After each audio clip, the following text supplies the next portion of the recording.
में क्यों नहीं गए? आपके सबसे बड़े नेता थे आडवाणी जी, जिनको आपने किनारे रख दिया सिलबट्टा में मसाला पीसने के लिए मसाला पीसने के लिए मार्गदर्शक मंडल। उप प्रधानमंत्री थे जब शहीद आजम भगत सिंह को फांसी हो रही थी, तब आडवाणी जी 24 साल के आरएसएस के प्रचारक थे। तो क्यों नहीं वो उठे? उनके अंदर आजादी की लहर नहीं पैदा हुई?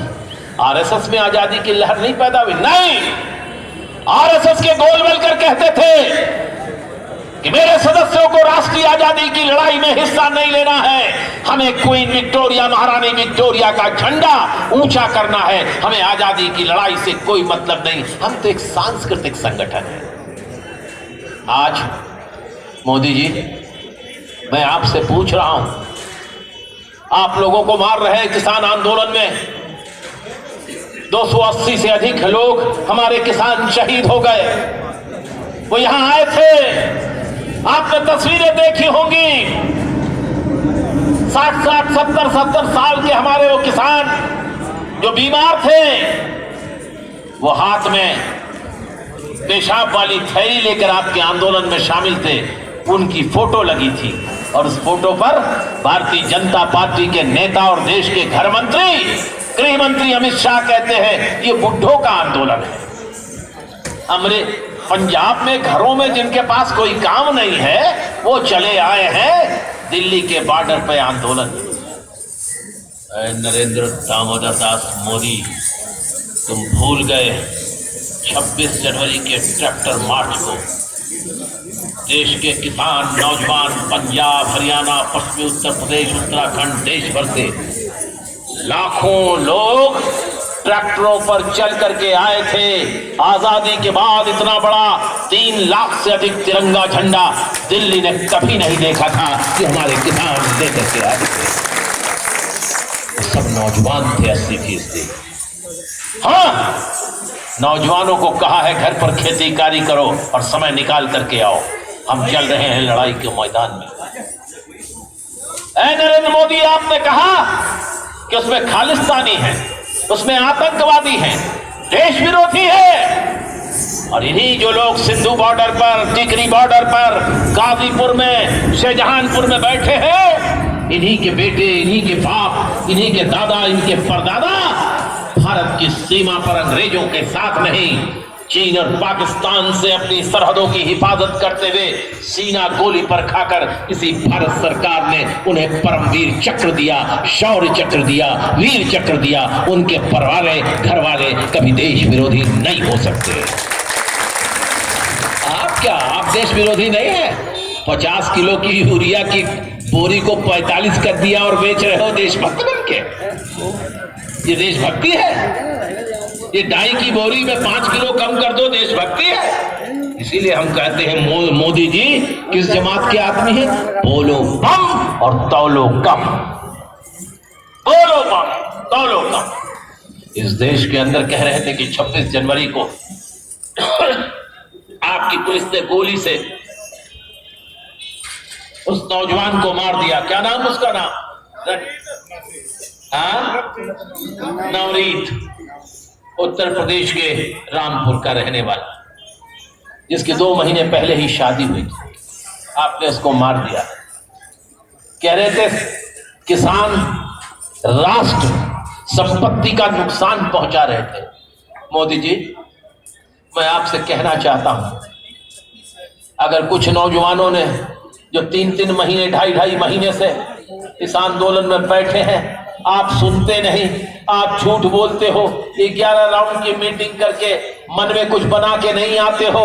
अगर गुस्से में उन्होंने अपने हाथ से एक पत्थर उठाकर अपने गुस्से का इजहार करते हुए एक सड़क की बस पर, सरकारी बस के शीशे को तोड़ दिया, माना मैंने कि वो राष्ट्रीय संपत्ति का नुकसान हुआ।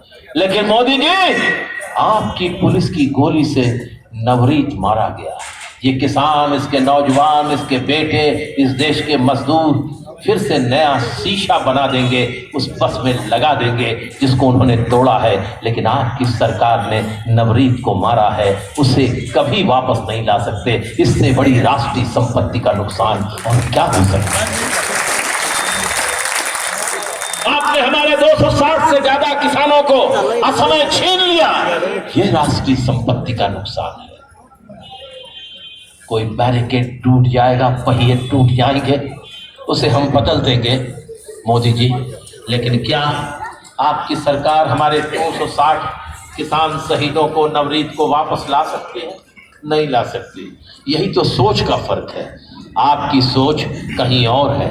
आप बड़ी बड़ी बातें करते हैं, आप किसानों के बारे में सोचते नहीं, आप गांव के गरीबों के बारे में सोचते नहीं। आज ये लड़ाई सिर्फ किसानों की नहीं है, ये किसानों ने नेतृत्व करके भारत के ग्रामीण भारत को खड़ा करके एक नए अंदाज की, नई आजादी की लड़ाई शुरू कर दी है,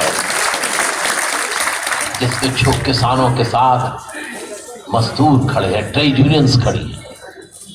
इस लड़ाई में हमारे पढ़े लिखे, हमारे उस्ताद जिन्होंने हमको पढ़ाया वो खड़े हैं, हमारे मास्टर प्रोफेसर, छोटे व्यापारी बड़े व्यापारी खड़े हैं, ये नर्सेस खड़ी हैं, डॉक्टर खड़े हैं,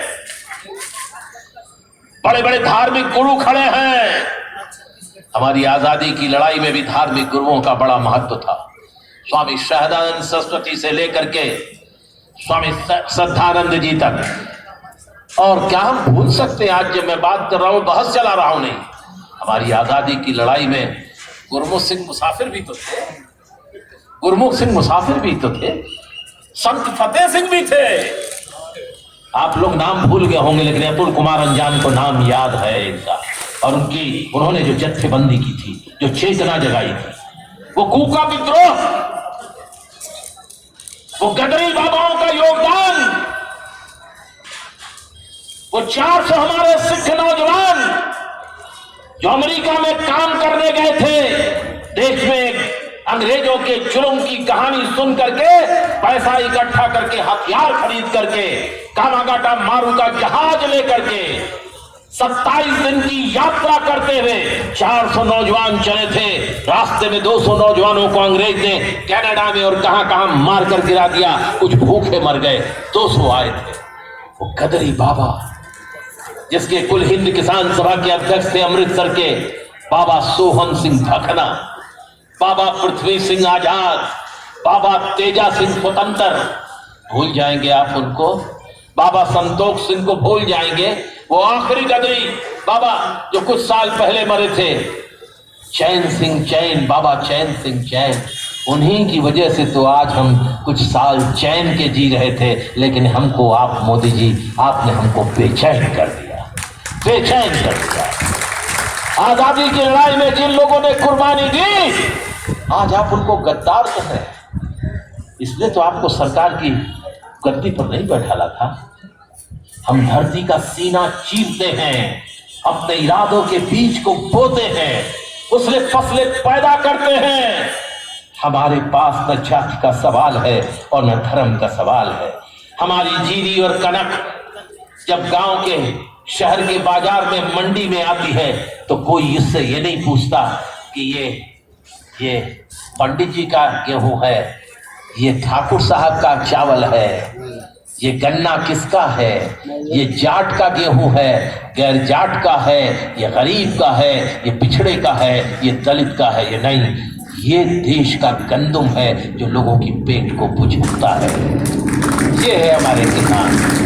इसलिए मैं कहता हूं कि प्यासी थी जमीन, प्यासी थी जमीन, सारा लहू पिला दिया, और मुझ पर वतन का कर्ज था, मैंने उसे चुका दिया। और मैंने उससे कहा, जलाने को एक चिराग, उसने इस बहाने मेरा घर जला दिया। क्या बात, आज घर मत जलाओ। मैं स्वामीनाथन कमीशन में घूम घूम कर सोचा था, जैसे आइंस्टीन ने